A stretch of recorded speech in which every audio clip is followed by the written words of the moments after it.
My name is Al Flim. I'm part of the men's group at the Fort Saskatchewan Correctional Institute. Over the last year, God has been leading me on a journey to understand that the good news of salvation and the joy of being a follower of Jesus Christ should not and cannot be limited to the walls of our home and even our church. It was time to start acting on what he had been teaching me, and in so doing, he led me to some wonderful people at Connecting Streams, and eventually, through 3 sets of security-controlled prison doors at the Correctional Centre. There are many stories that I could share from what I have seen at the prison. I was sitting beside a young man who had obviously never heard the gospel, had never prayed, or ever read the Bible. He was sitting hunched over, sharing with us stories about his so-called friends, who were all negative influences, and who he had now come to understand did not truly care about him at all.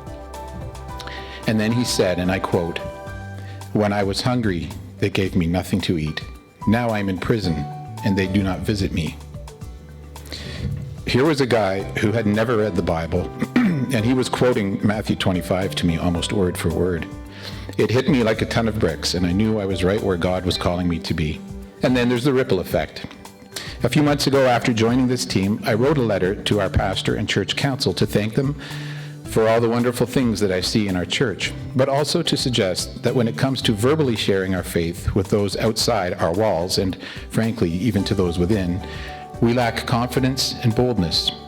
We tend to keep our faith personal. Since then, council has invited me to attend one of their meetings and to help lead them in a discussion about evangelism. Our pastor and chairman of council have attended a Connecting Streams training session since then and are planning to invite a representative to speak to our entire congregation. I know that evangelism has been pushed up a notch or two since that letter was written.